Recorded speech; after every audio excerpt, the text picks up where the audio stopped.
Bonjour à tous, soyez bienvenus à notre paroisse invisible. Traçons sur le signe de la croix, car c'est Dieu qui nous rassemble au nom du Père, du Fils et du Saint-Esprit. Amen. Prions pour nos frères et sœurs malades.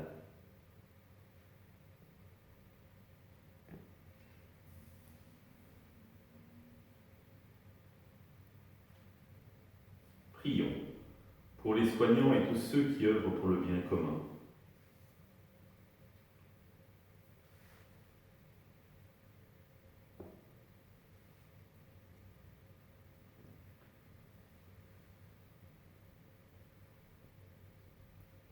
Prions pour ceux qui sont en angoisse et solitude, que l'Esprit Saint vienne les visiter.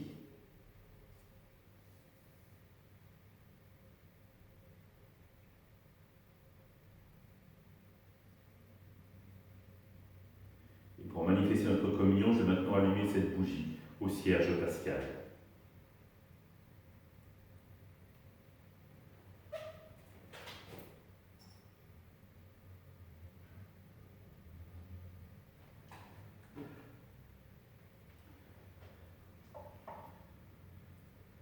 Dans l'évangile de Marc, Jésus appela les 12.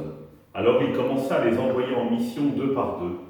Il leur donnait autorité sur tous les esprits impurs et leur prescrivit de ne rien prendre pour la route, mais seulement un bâton, pas de pain, pas de sac, pas de pièces de monnaie pour leur ceinture. Mettez les sandales, ne prenez pas de tunique de rechange. Il leur disait encore, quand vous avez trouvé l'hospitalité dans une maison, restez-y jusqu'à votre départ.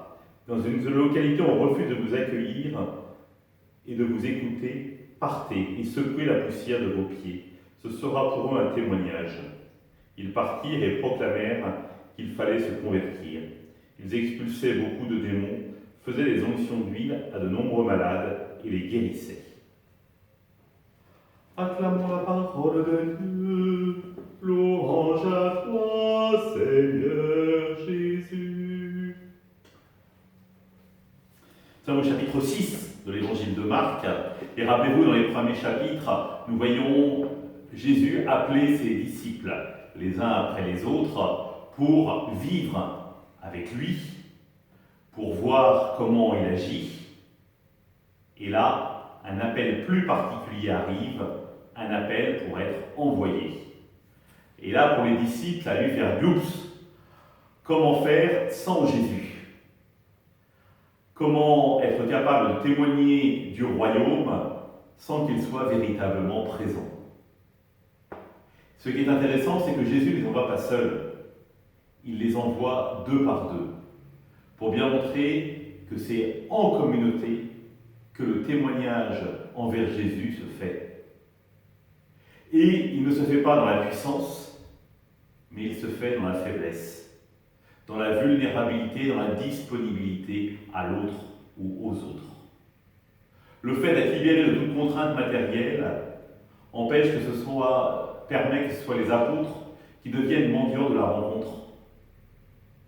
Là où ils auraient pu avoir tendance à annoncer, à vouloir donner, il faut d'abord qu'ils se placent dans une dimension de recevoir. Et recevoir dans la durée, ce qui n'est pas si simple que ça. Jésus leur dit, quand on vous accueille, restez, demeurez. C'est-à-dire, on pourrait presque dire, soyez en dette vis-à-vis de la personne qui vous héberge. Et là, véritablement, dans votre vulnérabilité, dans votre pauvreté, vous commencerez véritablement à devenir un témoin du royaume qui vient. Il en est pareil de nous, pour nous aujourd'hui. Nous avons bien conscience que nous devons témoigner, mais souvent nous nous sentons un peu bloqués. Nous voyons, pour ceux qui sont à la chapelle, les deux témoins de Jéhovah, qui tous les vendredis matins, pendant le marché, sont de l'autre côté du marché et attendent que les gens viennent.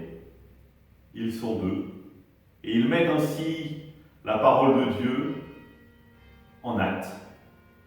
Ils sont là pour témoigner. Alors évidemment, pour eux, pour témoigner de qui ou de quoi, plus compliqué. Mais pour nous, chrétiens, nous ne sommes pas présents. Est-ce qu'il nous est déjà arrivé de se dire, tiens, on va se mettre à deux pour annoncer la parole de Dieu. Je pense à des catéchistes, par exemple, qui seuls se sentent vulnérables devant des enfants du caté, qui se disent non, à deux ce sera mieux. Je pense au parcours alpha, où dans les groupes il y a deux personnes, une pour animer et une pour prier pour le groupe pendant que l'autre anime. Chacun son charisme. Et c'est dans la diversité que l'on devient véritablement témoin. En reconnaissant ses failles, donc on n'est pas tout puissant dans l'annonce, mais en se disant je dois compter sur mon frère, sur ma sœur, pour être avec moi, pour témoigner du Christ ressuscité. Et alors, dernier exemple, est-ce que vous pourriez me dire où les personnes sont à deux pour témoigner pleinement de l'amour de Dieu? Essayez de réfléchir. Évidemment, vous avez trouvé le sacrement de mariage. C'est deux par deux que vous êtes envoyés pour être signe de l'amour de Dieu pour chacun d'entre nous. Alors oui, merci d'avoir accepté cette responsabilité. Heureux êtes-vous d'en vivre pleinement. Ensemble, nous prions. Notre Père, qui es aux cieux, que ton nom soit sanctifié, que ton règne vienne, que ta volonté soit faite sur la terre comme au ciel.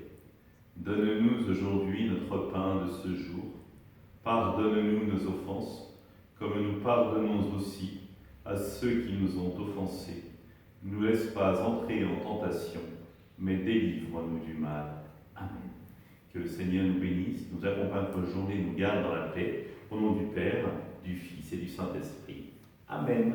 À demain.